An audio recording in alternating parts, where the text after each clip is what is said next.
Hi guys, Lewis here from Authority Hacker, and in this video I'm going to give you a quick overview of GetResponse, which, as you probably know, is a very popular email marketing tool. I'm going to dive right in here with the segmentation. As you can see, I've got around about 1,000 subscribers. I'm not going to go into those because you're going to see some live emails otherwise. But the way this works basically is it uses a tag and custom field system for subscriber management. Now, I wasn't sure what the difference between those was initially, but it turns out that custom fields can have a value, whereas a tag is a value in itself. Now, it's still a little bit confusing if you're not familiar with how that works. But I think for most people, they're going to stick with tags. You can use automation for tagging. So for example, you can create a trigger and action workflow to add a tag when a subscriber, for example, clicks on a link in one of your emails. And then you can leverage that tag in a completely different automation. So here's what that looks like in the automation workflow builder. And I'm going to cover this a lot more in a second.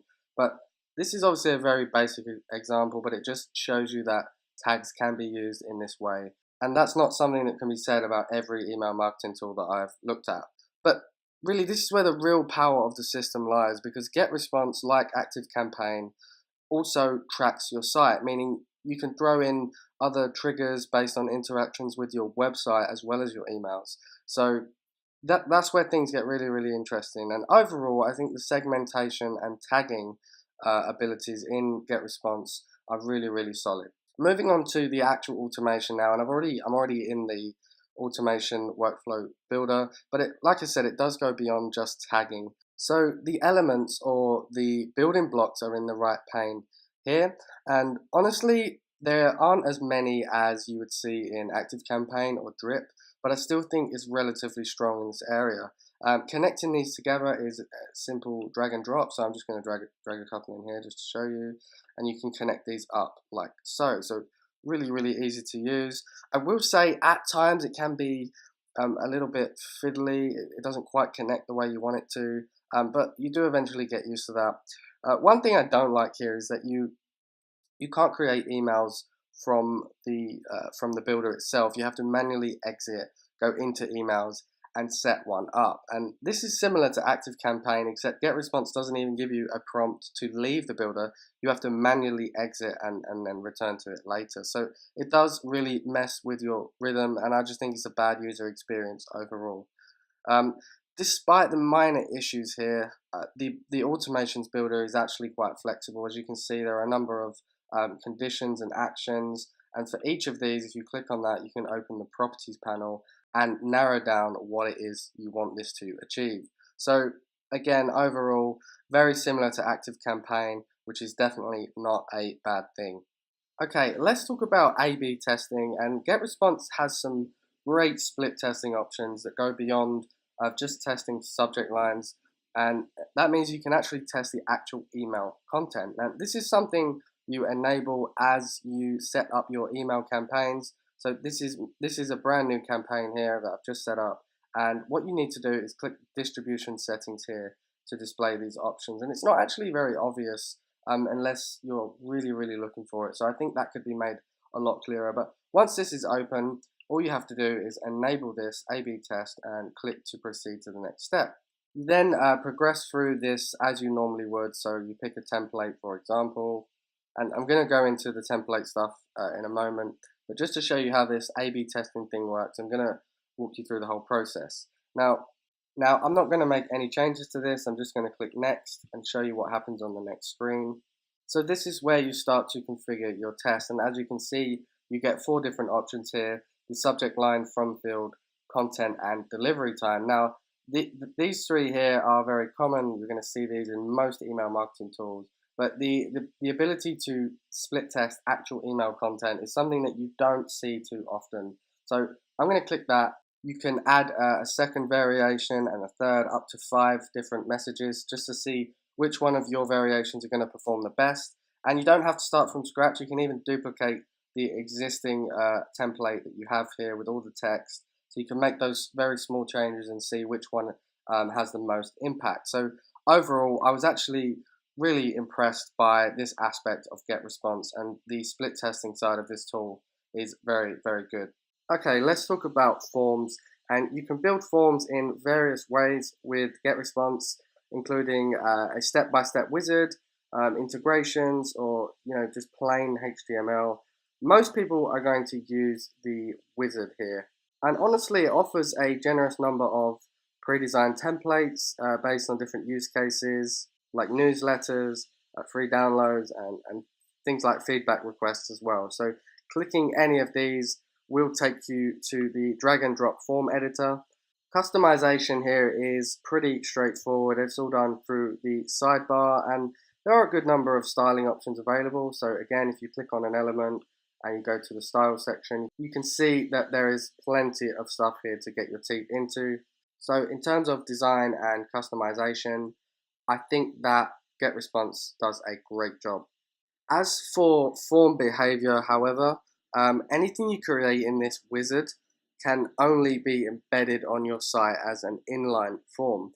If you want things like pop-ups or animated overlays, you'll need to use the List Builder app.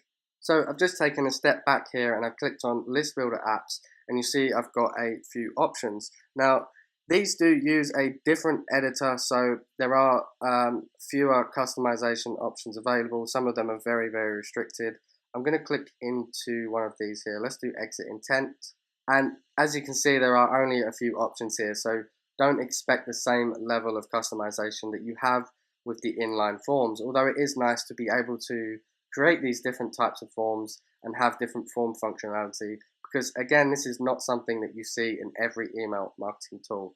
So overall, I think GetResponse handles forms really well with a good mix of form functionality, but I would say anything outside of inline forms are maybe slightly too restricted in terms of design. Okay, let's talk about email templates, and I briefly showed you this earlier, but I want to dive into this a bit more now. As you can see, we've got quite a few templates to choose from. There are also a number of categories down the side, so you can drill down into your specific industry. There's actually a good number of templates here as well, around 200 or so. And even though they aren't all the most attractive, they definitely aren't too bad, and you shouldn't have any trouble finding a few here that you can work with. Clicking any of these templates will open the drag and drop editor, so let's just click this one, replace. Now, as you might expect at this point, the editor is actually pretty good. There are a few issues that I do have with this though, and I'm going to show you what they are now. So if I click on an element here, I have a number of options to choose from. Now, immediately, I'm not entirely sure what all of these buttons do. So maybe it's just me, but I feel like these icons could be clearer, maybe have a tooltip or something to just give me an indication of what these do. I find that the basic blocks here are, as they say, very basic, that there's not too much going on in terms of what you can add to the email template itself. And if you really look here, you're basically getting a text block, an image block, and then the same thing again, just in a different order, and you also get a horizontal ruler here. So it's, for me, not quite as good as perhaps the form builder is. I feel like there's a lot more flexibility there.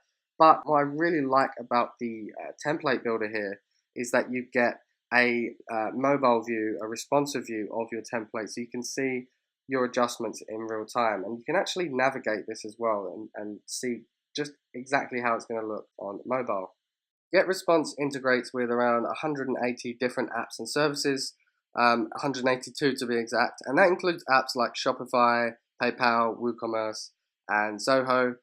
And it is also supported by Zapier. So unless your current setup relies on more obscure applications and services, you should really have no problems when it comes to integrations with GetResponse. But obviously, I would always advise that you check out the integrations page before you switch over. In this case, that would be getresponse.com/all-integrations.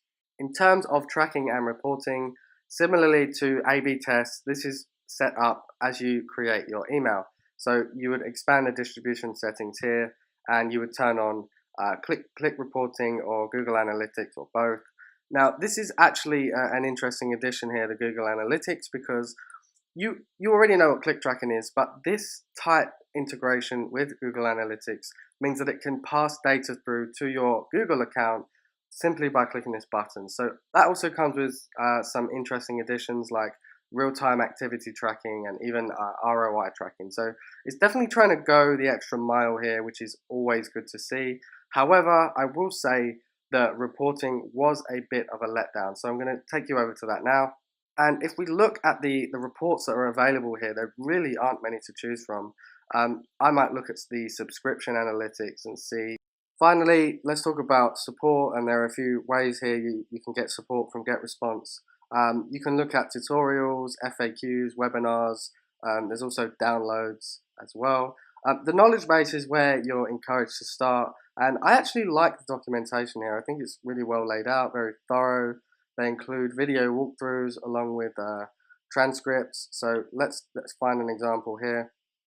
So this is how do I search for contacts in my account, and there's a button here to bring up a video. Another thing to consider though is community, and strangely I couldn't find any Facebook groups around GetResponse.